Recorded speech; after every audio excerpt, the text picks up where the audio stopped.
had a dream, Ronnie, that you were speaking to a large crowd. And you were saying great things.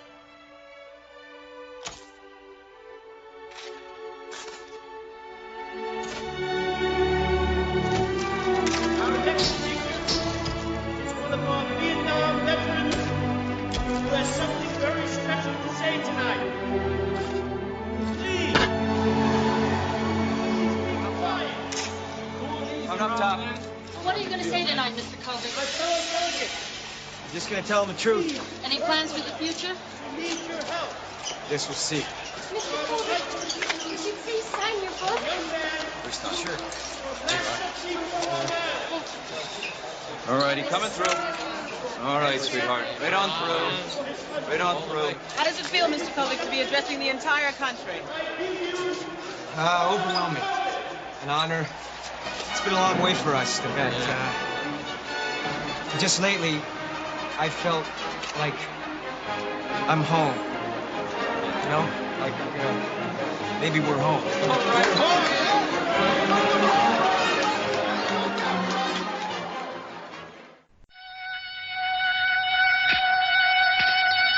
Sword of omens, give me sight beyond sight.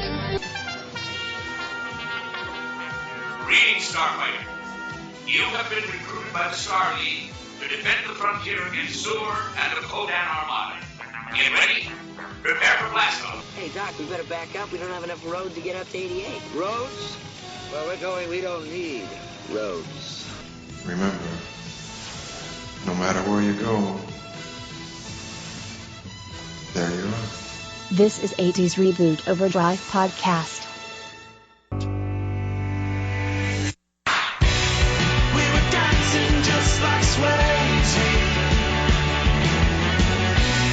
when Jennifer Grey had nose. Oh, how I miss the 80s, but I'm too young to really know. Too young to know.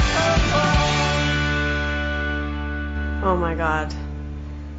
That is like so dated. Alright, now why are you guys like sending messages to me as I'm talking? He started it. I didn't expect it to make a ding Yeah, on the other end. Ding. I dinged, didn't mean to go down those dark rabbit holes that we went down. No, sometimes you have to do that. We don't know who's listening to these things. It got away from me, and sometimes I'm very sentimental about certain things. No, and the whole thing about veterans, man, that's really cool. I really appreciate you feeling that way. Oh well, it's something very important to me. You know, my dad was in the Navy, my grandfather was in the Navy, and I was very, very close to going into the Navy, and I think I just kind of lost my courage at the moment and decided that I didn't need to go there. Like I was saying, hindsight is 20/20, and you can never go back and redo those things that you think you might have been better off doing. It's still something that is on my mind often, to where I'm like, man, I just really wish that was one of the things that I really wish I would have done. Rice edition. So. Yeah, I don't hold that against you at all. I think it's great. So I think that's what gives me the perspective that I have as far as like respect towards everybody that has served. And I think it's a damn shame of what we're going through with this country with the police force. It's not exactly easy to put your life on the line in your own home, in your own country, doing it for your own community, and being just basically crapped on anytime anybody steps out of line, even though that every profession, no matter what profession you're in, there's going to be a few people that are not in line with the way things are supposed to go. And if there's a few bad cops out there that take things a little too far, that ruins the reputation for the rest of them, and I think they're all getting a lot of the good cops are getting screwed. in this situation, and it's going to cause a lot of problems for us in the next few years. I mean, I wouldn't be surprised if there's some serious repercussions in the near future because of all this that's going on. Yeah. I mean, it's just, I was talking to a lady the other day, and I was just like, you know, with everything that's been going on and all of these, you know, unfortunate and tragic murders, which is basically what they are, you know, it just, honestly, it set us back in time like 40 years. Yeah, I mean, I think we talked about this before. We really thought that like we were making progress like in the 80s and 90s of a less racial tension, and now we're back to it. We should be. I mean, it shouldn't even be an issue. I mean, Jesus, it's 2016. Yeah. Nuts. So it's really frustrating. And I don't know if you guys watch Blue Bloods at all. Yeah, I do. No. Okay, are you caught up in the series? Are you like up to the latest episodes at all? Is it back on now? It just. I thought that series it just ended about. Well, I don't know if the actual series is over. I know the last season, season 6, ended a couple of months ago, but it's already it's on Netflix. Season 6. Yeah, we've watched all of them.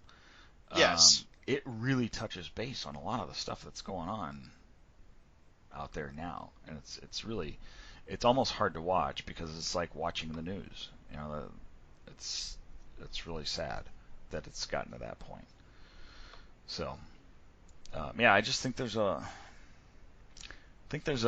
huge level of disrespect towards people that serve our communities in one way and in many ways, and it's sad what this country is heading towards, in my opinion. Yeah, it's having served, you know, I mean, that gives me a whole different perspective, but at the same time, I really appreciate the fact that the people that will sign up for a gig whose part of the description is that you may be called upon to lose your life to do your job, and go, yeah, I'm still going to do that. Right. Yeah.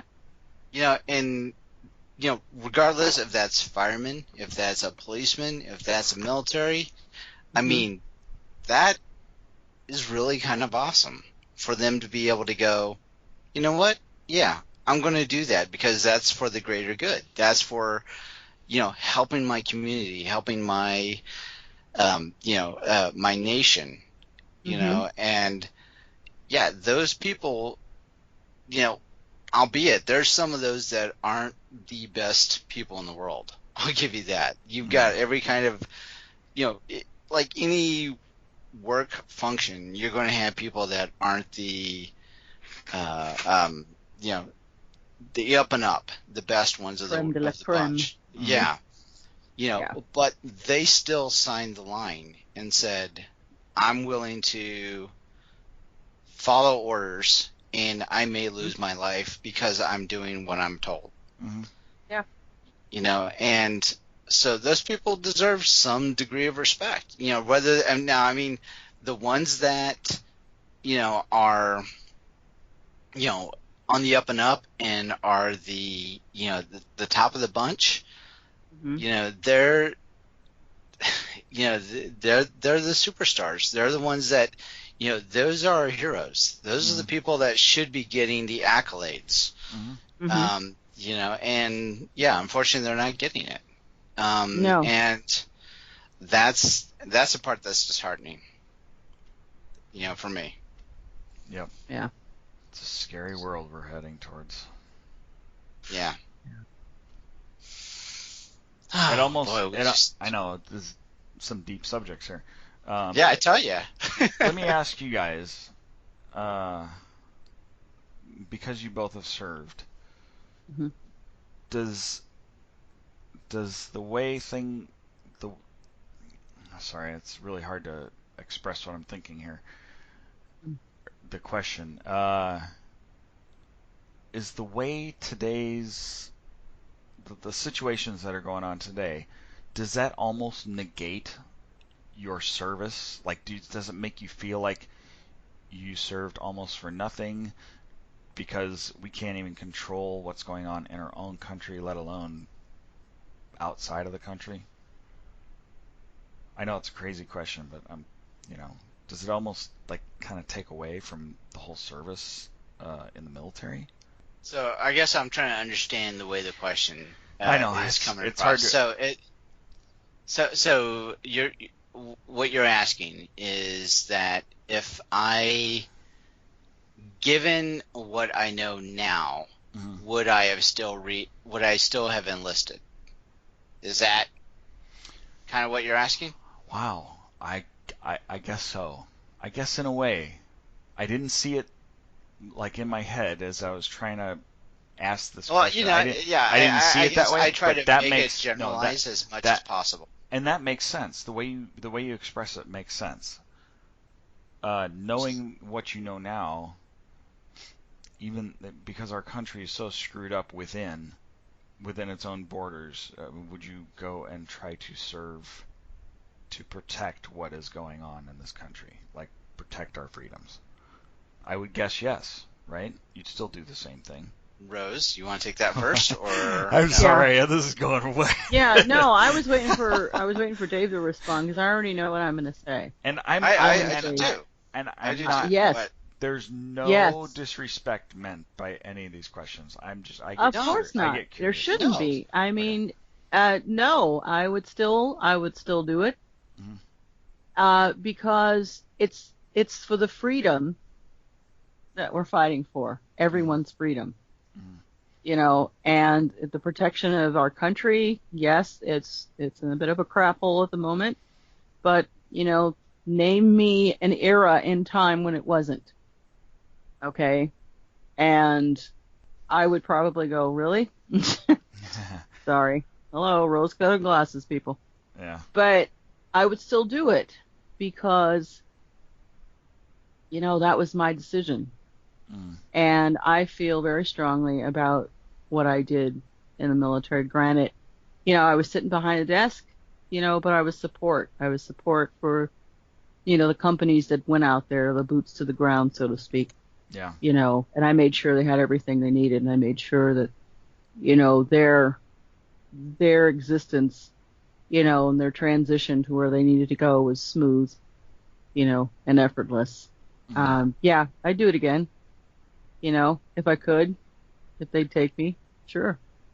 Because I just believe in what we represent, what America represents when America was founded, and that's basically how you have to look at it. Okay. Or no one would serve in the military. Good answer. Yeah, and don't downplay your contribution, Rose. I mean, the people that were the boots on the ground, as you put it, they wouldn't be able to do their job without you. Thank you. So remember that. Yeah, I think every role is important. Every single role that is part of any kind of, whether it be homeland security or deployment or whatever you want to call it, any of the situations, every role that is out there is important. If you don't have it set up right with the right roles, I think it will fall apart. It's like the weakest link in the chain, right? If there's one part of the chain that isn't as strong as the other, or it's not gonna hold up. And I think that's, I agree with Dave. Don't downplay.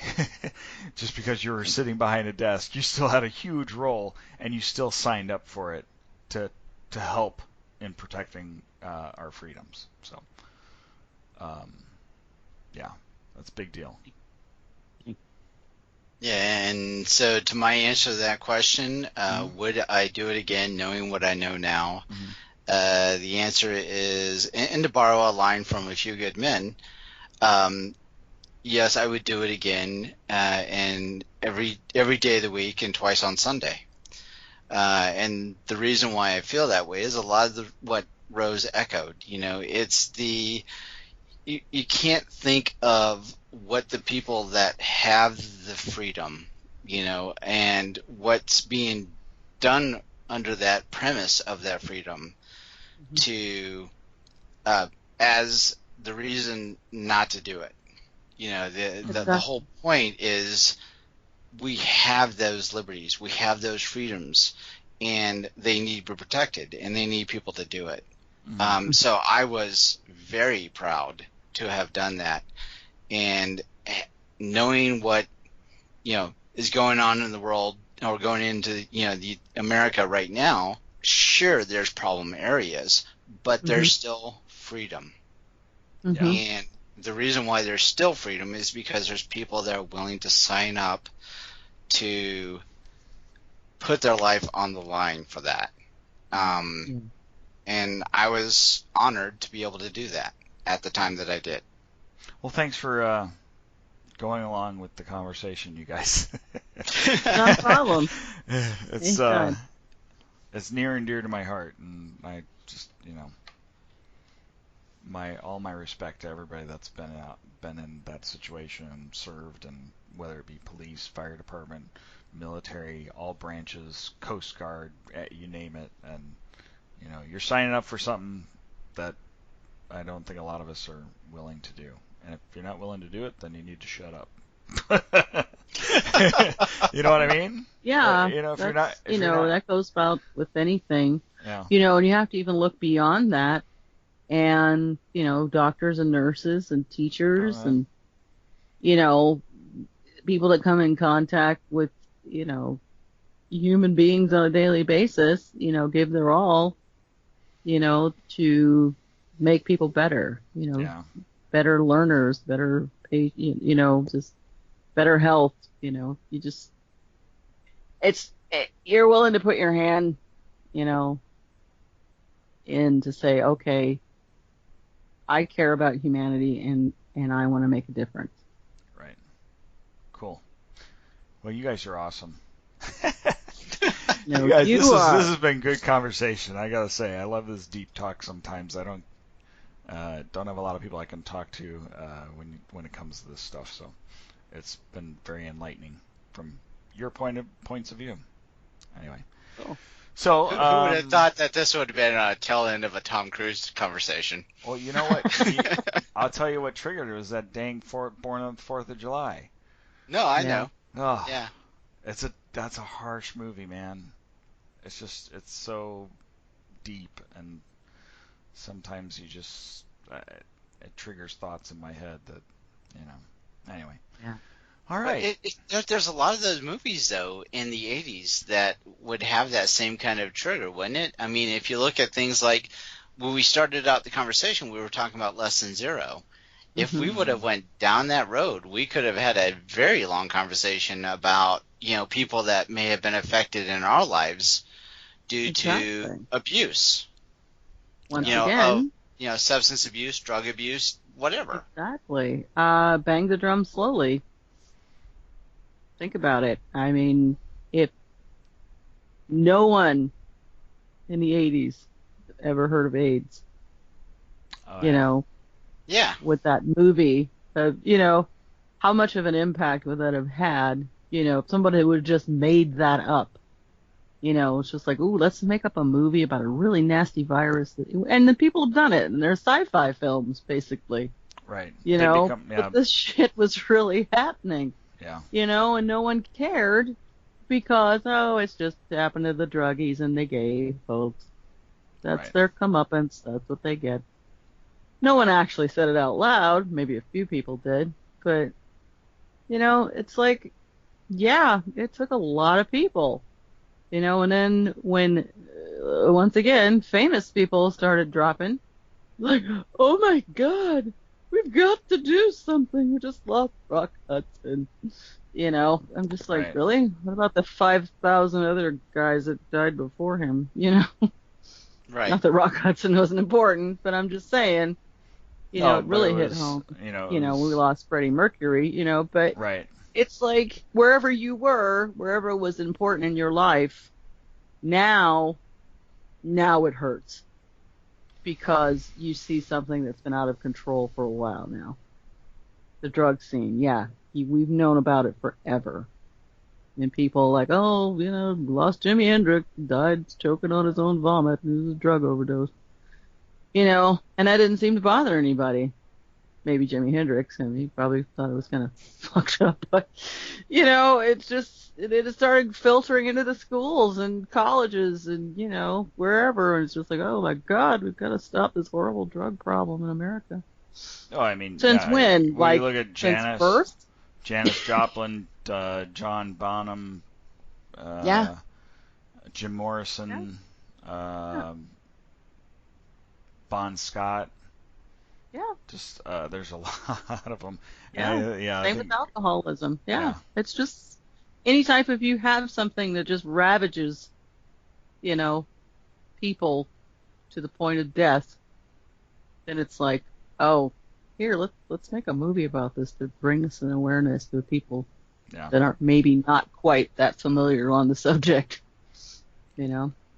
So well, same thing that. Go ahead. I think a lot of these movies just stir up emotions, and that's what some of them are made to do, make you. Well, think. Yeah, and it makes you think, but it also makes you feel as well.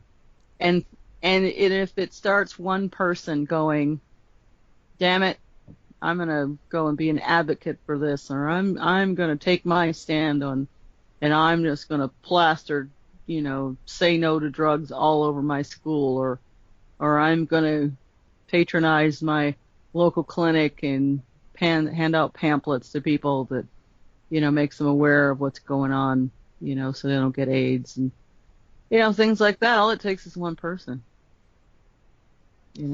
So sometimes the movies can be a good thing, and sometimes, they're just entertainment.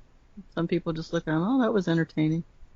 Yeah, I like to think back to Will Ferrell and John C. Reilly in Step Brothers. Mm-hmm. Because they started a company called Prestige Worldwide. Sorry, I had to lighten it up there for a minute. That's okay. It's all my fault. I'm thinking this through, though. I mean, if you look at the job of the filmmaker, mm-hmm. with a movie like, the movies that we're talking about, mm-hmm. do you think that they have done their job if they're making people think and talk about the subject matter that they're trying to represent? Like we brought up, Lesson Zero, drug use. Yeah. Mm-hmm. Yeah. So you're a filmmaker. Have you done your job?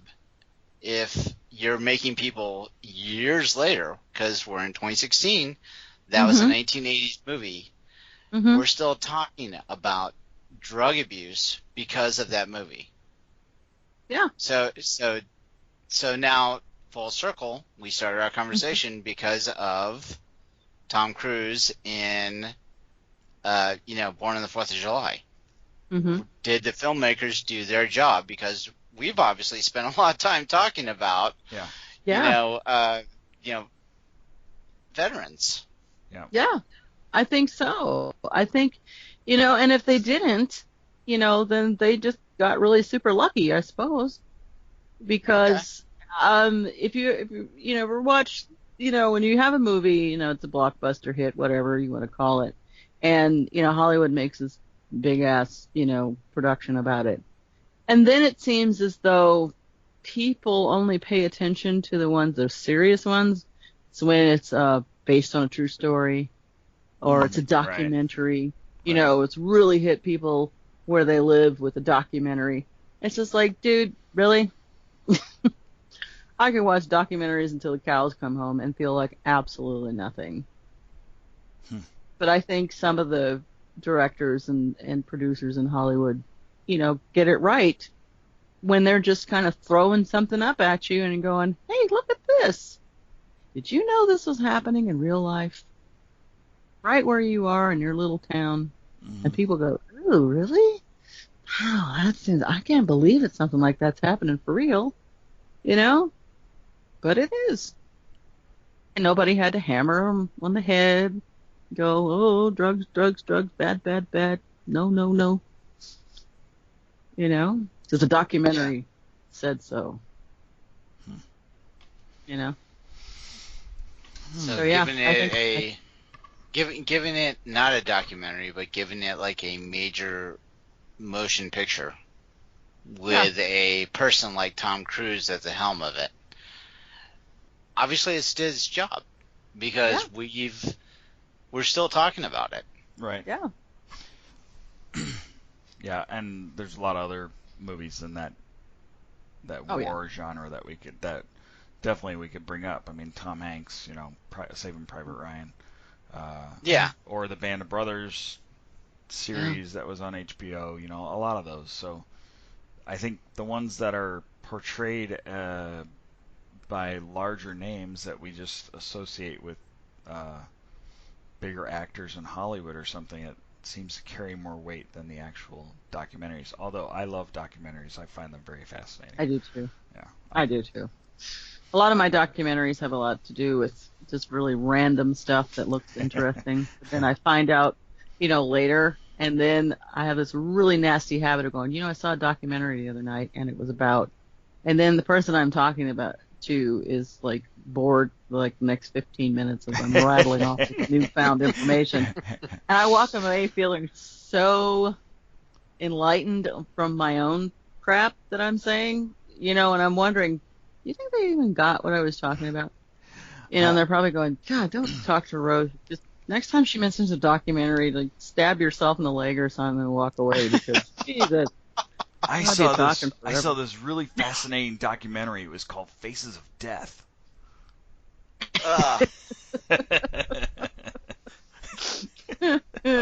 Monkey brains. Anyway. Yeah, there we go. All right. Well, let's. What do you say we wrap this up? I think so. Oh, you mean over 2 hours of talking to me isn't good enough? Yeah, I know. You want to go for 3? Come on. I know we could talk all night on this. Some of these. I know. One then Dave's topic alone leads at the to lake another. house too. So. Oh yeah, that's true. My glass is empty still. I told you, keep the bottle near you. It's all the way now, in the other room. friends. Don't let friends podcast drunk. Okay, just saying. You might get some stuff coming out of Scott that. Hey, I was not drunk. Oh, it's even scarier. I think I had maybe one drink in me at the time. So I was just having fun because I was, you know, waiting for Dave to come back. You were having a great time. Waiting for the Davitorial. Come on, I was just in one of those moods. You know, you ever get in one of those? And you're not and you don't get in those moods very often, so that's why I'm kind of drawing it out because you seem like a really serious person, Scott. I don't know you personally. You know, I'm a little too kind of serious. Too serious for my own good most of the time. My wife tells me that all the time. Don't be so serious. Oh, good. Yeah. So serious. Yeah. And she put red lipstick on too when she says that. No. Why? Why would she do that? Oh, Lordy. Serious. What is that from? Scott. Why don't I know that? That's Batman. Movie reference. Oh, I'm gonna hang up if he doesn't know. Is he serious? Okay. I got it. I got it. God. Yeah. Okay. I get it. God. Jack have Nicholson. a middle name. No. I need to Jack use Nicholson, it like... right? No. Or was it the Heath Ledger version? Heath Ledger. Okay. What's your middle name, Scott? Do I really have to tell you? Yes, because I need to use them all in a sentence. Eugene? Scott Eugene Compton. Oh my God. You have to ask what movie that's from. Yeah, you know, I've seen a few of the Batman movies. Oh. Yeah. Well, that was The Dark Knight. Okay. Yes. I'll take your word for it. Heath Ledger is the Joker. Was that the Christian Bale? Throughout. Yeah, that was the Bale version. Yes. Batman. I just think there's been too many versions now. I just can't even keep them all straight anymore. Oh. Yeah, well, you're right, but... Ledger just played such a creepy version of Joker. It was just, it's like no other Joker we've seen before. It's just phenomenal. It was dark. It was did you see darker Suicide than the Squad? other ones. No, I haven't seen it yet. Dave, have you seen it? See what? Suicide Squad. Suicide Squad. Not yet. I want to. Okay. It's getting terrible reviews, but it still looks really interesting. It. Oh, wow. I liked it. I don't know why. Maybe that's why I don't read reviews. Mm-hmm. I don't know. I can't. I don't really read reviews, but I've just heard some people say, oh, it's. Well, I know fans of the comic books wanted more of a Deadshot story, and I think they got more of a Joker or Harley Quinn story. Yeah. I haven't seen it yet, so I don't know, but I'm okay with that. Yeah. And So, Hollywood's always going to redeem itself anyway, whoever makes the next one. Right. So, yeah. But yeah, we're way off the 80s. Oh, yeah. Yeah. I am still recording, though. I have all that on. I think I have it all. Yeah, I need you to send you the file because I want to get all that, the talk that we had with the veterans. Yeah. Okay. Cool. We could use that for another show. I've got to figure out how to break this up. I don't know. It's going to be maybe 2 episodes because if you put a podcast out that's 2 hours long, nobody's going to listen. Well, I think the Tom Cruise topic you can break up from the rest of it. That shouldn't be too hard. I think that was probably about 50 minutes. 50 minutes because we talked for 25 minutes before we started talking about Tom Cruise, right? Yeah. So now we're 2 hours into it. We talked for about 45, 50 minutes about Tom Cruise, and then the last half hour or so has been all, kind of way off, way off base. Way off base. It doesn't even really. It's not even. This is more of just a conversation between the three of us than it is a podcast. That's true. But still, it's good content. Oh yeah, it is. I agree. Yeah. When used for the proper topic, evening, whatever that is, yeah, whatever that may happen, keep it. Yeah, keep definitely. that in the vault next to. I'll put it in. Isn't Michael J. Fox still in the vault? No, Michael J. Fox has been released for a while now. Yeah, he's been out there for a while. Yeah. All right. So what's next for us? What I brought up was our guilty pleasure movies. Is that what we want to do next? Well, I thought you wanted to talk about that that one. Michelle may rank, but that's Michelle. just me and you. Oh, okay. Yeah. So 3 I'm of us. bowing out of that one. Sorry. Yeah. So I'm onto the us. So Rose, you and I. I'm thinking our guilty pleasure 80s movies. Kill. Guilty pleasure movies. These are movies that we are going to admit that we like, that maybe everyone else in the world doesn't necessarily like. So we'll do top 3. Never heard of. Or never heard of. Let's put that way. Cool. So our top 3. How's that work? All right. I've got one that I'm dope. Most people have never heard of. Star Wars Family Christmas. It's the holiday special. And besides, I think that was pre-80s. It was. Oh, it was actually Thank 1980. Oh, was it? Okay. Well, right. Okay, that's what. No, wait. It could be 79 because the Christmas album, album called Star Wars Christmas in the Stars, that I have, is not related to the holiday special. I forget that sometimes, but that was released in 1980, and that one has the very first lead vocal recording of Mr. John Bon Jovi, which I've mentioned before. Yes, you did. All right, so then that's our game plan. Our next one up will be our guilty pleasure movies, or movies that we believe no one else has heard of. Okay. Top 3. Cool. Okay. Cool. All right, so you're not looking for your blockbusters there. You're not looking for your. No. Yeah, exactly. All right, good enough. Cool. All right, I will talk to you guys later. Good conversation tonight, guys. Yep. You too. All right. Thank you so much, everybody. Have a good Have a good weekend. Okay. Yep. Bye. We hope you've enjoyed this show. This podcast is part of the 80s Reboot Overdrive channel on Southgate Media Group. You can follow us on Facebook on the 80s Reboot group page. We're also on Twitter and Tumblr at 80s Reboot. We invite you to check out all the wonderful podcasts and blogs available at southgatemediagroup.com. And thank you for reliving the 80s.